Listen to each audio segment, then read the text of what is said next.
The last section of Chapter 2 is rigid body motion of fluids.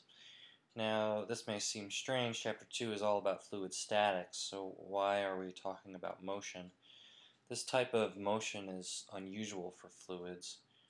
What we're talking about here are fluids enclosed in vessels and moving as a single block.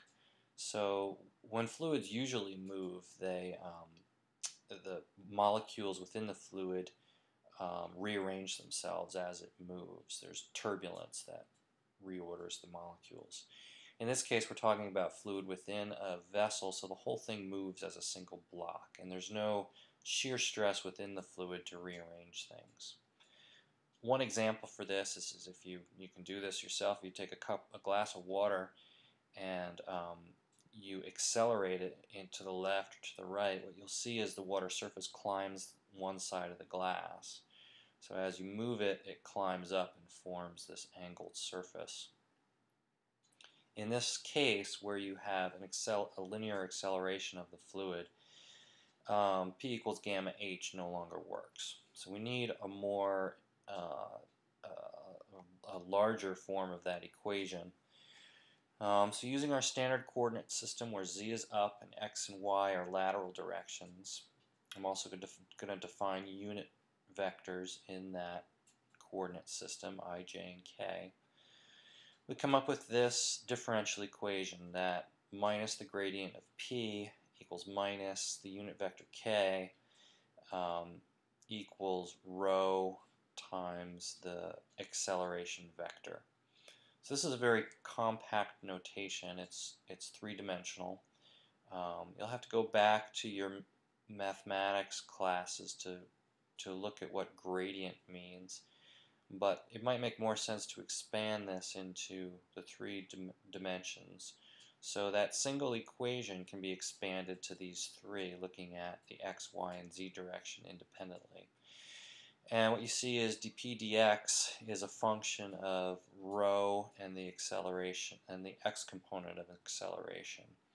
The y equation is similar and the z equation is also similar, but now you have a minus gamma because of that unit k vector. So these equations are in the FE handbook.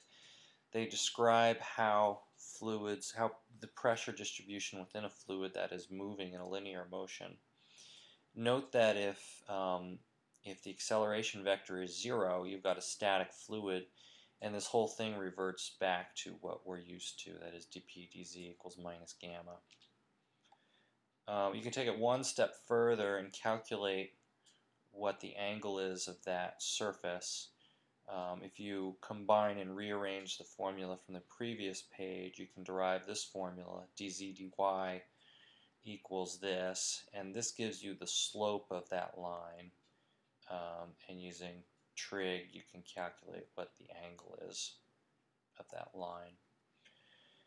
You can also do this with rotation of a fluid in a container. This is done in cylindrical coordinate system, so we still have a vertical dimension z, but now we've got a radial dimension and an angular dimension, a theta. So the formula for those three dimensions are shown here. In the radial dimension, the pressure increases with the angular velocity squared and the radial distance and rho. There's no variation in terms of theta. It is symmetric around that center axis. And dp dz varies as we're used to with gamma rho, or gamma with minus gamma, excuse me. Similarly, you can find the surface equation for this situation. And if you do this yourself, if you take a glass and are able to rotate it around its central axis, what you'll see is the water will climb up the walls and be depressed in the middle in a parabolic shape. And you can see that this equation for the surface of the liquid is parabolic. I'm not going to, this is also in the FE handbook, I'm not going to do an example because, to be honest, I can't think of a single practical application for this rotation situation. It's pretty strange. But there are some cases where you can use linear acceleration of rigid body motion of fluids. here's one example. Let's find the pressure at the bottom of a tank of water on a rocket during liftoff. So we've got a tank of water that's 2-foot diameter, 4 feet tall, and it's accelerating vertically at a certain acceleration rate. So we're just going to use the vertical component of that equation that we talked about, and we have to integrate it, and we have to integrate it with boundary conditions. So you have to go back to your mathematics and make sure you can integrate well. You have to be careful of the boundaries that we're talking about. It's easy to integrate. We've just got dp and dz, which are easy to integrate. So the boundary conditions, I'm going to start at the water surface where the pressure is 0 and go down to the bottom of the tank which is the pressure that we're looking for. So I'm going to integrate from 0 to p on the left-hand side. On the right-hand side, in terms of z, that's a z value of 0. We set it up so that the datum is at the water surface.